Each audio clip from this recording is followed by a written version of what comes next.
Buenas tardes, ingeniero Figueroa, del curso de Electrotecnia 2, de la Facultad de Ingeniería Mecánica, Aeronáutica, Automotriz y Software del sexto ciclo.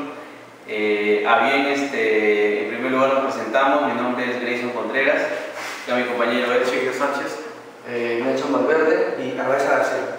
Bueno, la exposición que vamos a dar inicio en esta ocasión es acerca de las partes, el funcionamiento y, bueno, antes de eso explicar un poco acerca de cómo se originó el motor de arranque, ¿no? El arrancador, conocido de ese modo. Vamos a empezar en primer lugar con un pequeño contexto acerca de cómo se creó y bajo qué necesidad el motor de arranque, ¿no? Inicialmente, cuando se diseñó y se construyó el primer motor de combustión interna a gasolina, uno de los problemas que tuvo fue dar el primer impulso al cigüeñal para conseguir el primer tiempo vivo. La solución se encontró a esta incógnita, este problema, usando la manivela, ¿no? Y de este modo se dio movimiento a mano hasta encontrar el punto preciso para conseguir el primer impulso, ¿no? O chispazo que inicie el funcionamiento del motor, ¿no? Este primer problema se superó con la construcción y uso del motor de marcha, ¿no? Conocido como arrancador, accionado mecánicamente con un contacto en el piso, ¿no? A manera de botón que en sí era el puente para conectar el circuito eléctrico que moviera el arrancador y a su vez movía el cigüeñal. Y era posible encontrar con facilidad entonces el primer impulso de inicio del funcionamiento del motor. De esta manera se dejó de usar lo que antiguamente era la manivela de arranque, ¿no?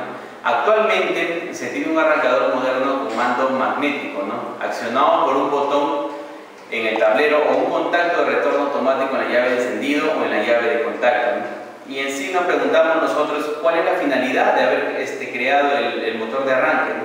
La finalidad es la siguiente, ¿no? El sistema arranque su finalidad primordial es la de dar manivela al cigüeñal del motor, ¿no? Para conseguir el primer impulso vivo, primer tiempo de expansión, o fuerza, también conocido como fuerza que inicie su funcionamiento, ¿no? El arrancador consume gran cantidad de corriente al transformar la energía mecánica, ¿cierto? Para dar movimiento al cigüeñal y vencer la enorme resistencia que opone la mezcla al comprimirse en la cámara de combustión, ¿no? Y bueno, continuando, también podemos mencionar que una batería completamente cargada puede descargar en pocos minutos al accionar por mucho tiempo el interruptor del sistema de arranque, ¿no? Que se calcula en el arrancador que tiene un consumo aproximado de 400 a 500 amperios de corriente. Y entonces nos formamos una idea de que una batería puede quedar completamente descargada en poco tiempo. Por eso no es recomendable abusar en el accionamiento del interruptor del arranque, ¿no? Bueno, vamos a proseguir. Vamos a desarmar el motor de arranque. Lo dejo a mi compañero Nelson, que va a explicar en sí paso a paso las partes y el funcionamiento a continuación del motor de arranque, ¿no? Bueno, gracias compañero por el pase. Dicho sea de paso, saludar, buenas noches. De los puntos que me toca exponer a mí en cuanto a esta exposición es lo que es el funcionamiento de este componente del arrancador y sus diferentes partes internas y externas. Bueno, el funcionamiento del motor de arranque es básicamente como un motor eléctrico, con un piñón. Ustedes podrán observar un piñón y un dispositivo para guiar el piñón a la rueda dentada del volante, ¿no? El devanado de excitación se conecta en serie, se va a conectar en serie. Bueno, su funcionamiento como el motor, gracias a la corriente principal, se adapta bien a la marcha, debido a que su elevado par motor consigue desde el principio sobrepasar la resistencia impuesta por el mismo motor. Bueno, la relación de transmisión es básicamente de 20 a 1. Después, el siguiente punto va a ser lo que es la estructura del motor de arranque. La estructura es una constitución interna del motor arrancador, es similar a la de un motor eléctrico, la que se monta sobre el cárter superior del motor de un automóvil. De tal modo que el piñón que se lleva en el extremo de su eje, el engrane de la corona, dentada de la periferia del volante. De esta forma, cuando gira el motor eléctrico, esto obligará a girar también al motor del automóvil y podrá arrancar. Sus partes principales está constituido básicamente de tres conjuntos, que es el conjunto de selenoide del mando magnético. Acá estamos observando el conjunto de selenoide, el conjunto del motor de arranque. Este es el selenoide y este es el conjunto del motor de arranque, y el conjunto impulsor o el Bendix, que es esta parte de esta cosa. Bueno, las partes que conforman al conjunto del motor de arranque propiamente dicho son semejantes a las de un generador, ya anteriormente hemos mencionado, teniendo una diferencia en el bobinado de los campos y del inducido. Además, hay una diferencia muy notoria. La diferencia es la que el arrancador consume corriente, y ambos trabajan en base a los principios del magnetismo y del electromagnetismo. Internamente podemos observar las partes internas del arrancador son las siguientes. Continuando lo que es a mencionar las partes del motor de arranque o arrancador, tenemos el inductor, el inducido, tenemos en sí la selenoide, el conjunto portecovías. En esta parte observamos lo que es el Bendix, en sí el eje, lo que es el engranaje de reducción, y bueno, internamente en el selenoide encontramos lo que son las bobinas y lo que es el resorte de recuperación. Bueno, eso es todo en cuanto a mi exposición. Le doy pase a mi compañero. Buenas noches. En esta ocasión voy a exponer lo que es el funcionamiento del arrancador. Bueno, uno cuando activa la llave hacia la posición de arranque, un alambre lleva corriente de 12 voltios hacia el solenoide del motor de arranque. En este caso podemos ver acá la entrada principal, que es la batería.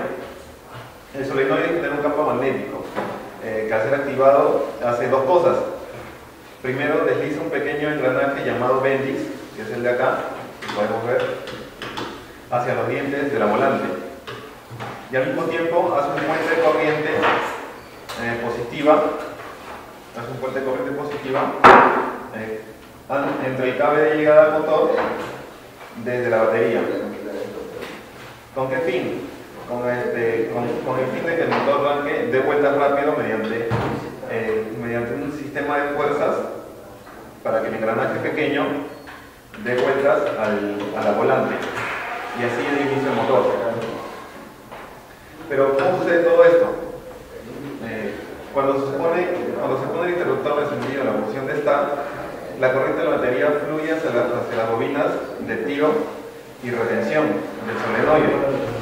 A continuación, la corriente fluye desde la bobina de tiro hacia la bobina del inducido.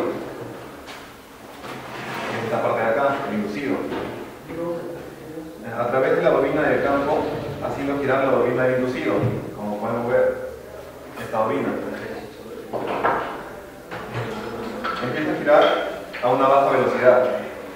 La generación de la fuerza magnetomotriz en la bobina de retención y en la bobina de tiro se magnetiza el núcleo, con lo que el émbolo del interruptor magnético hacia el interior del núcleo. Mediante una operación de tiro, el engranaje del piñón, como podemos ver, el engranaje del piñón es empujado hacia afuera y se engrana a la placa de contacto que viene a ser la volante. Tenemos la parte de lo que es la retención, que cuando se activa el contacto principal no hay un flujo de corriente. En este caso, cuando simplemente ponemos en la posición de start, no hay un flujo de corriente a través de la bobina del tiro y por tanto la bobina del campo del inducido que recibe corriente directamente desde la batería.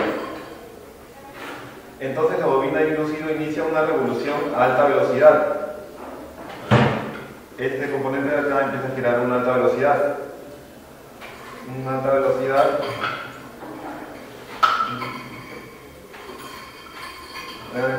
Empieza a girar a una alta velocidad, haciendo que el vértice gire.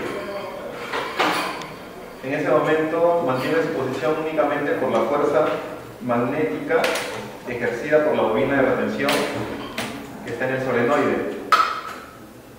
El retorno, cuando se pone el interruptor de encendido en la posición de start y en la posición de on, que es el arranque, la corriente fluye desde el lado del contacto principal, hasta la bobina de retención a través de la bobina de tiro, ahí que se encuentra dentro del solenoide. En ese momento, debido a la fuerza magnética creada en las bobinas de tiro y de retención, se cancelan y la bobina pierde la capacidad de retener el émbolo. De lo que está acá afuera, deja de funcionar y regresa a su posición inicial. Y dejando de darle movimiento a la volante. Y bueno, en este caso, el motor ya debería estar arrancando, girando y puesto en marcha. Bueno, eso es todo. Ya le doy pase a mi compañero. Gracias a mi compañero Tony por darme el pase para explicar el tema que me toca a mí. Bueno, lo que voy a explicar es el mantenimiento y algunas fallas que puede tener un motor de arranque. El caso más típico que tiene una falla en el motor de arranque es cuando uno agarra la llave y trata de prender el automóvil. Es que llega a través de un alambre una corriente de 12 voltios y el solenoide empuja al eje vértice, así, y entonces esto se engancha a la volante y comienza a darle fuerza para que al motor para que empiece a girar. Ese sería su primer impulso. Y el caso más frecuente que tiene es que a veces el eje vértice no engancha con la volante, o sea, hace así, pero no engancha con la volante, entonces solo gira solito. Y no le da potencia al motor. Y uno trata, es la típica, ¿no? Y no prende el motor hasta que tratas y prende. Eso ya sería una falla. Y lo que se hace es darle mantenimiento al arrancador. Desarmando el arrancador y probando con la batería. Ahí es cuando uno se da cuenta que es lo que está fallando con el arrancador. Como podemos ver aquí. Esto es todo. Bueno, compañeros, ingeniero Figueroa, esperamos haber contribuido en parte con lo poco que hemos podido investigar y transmitirlo en el presente informe. Y esto sería todo. Muchas gracias. ¿No? Bueno.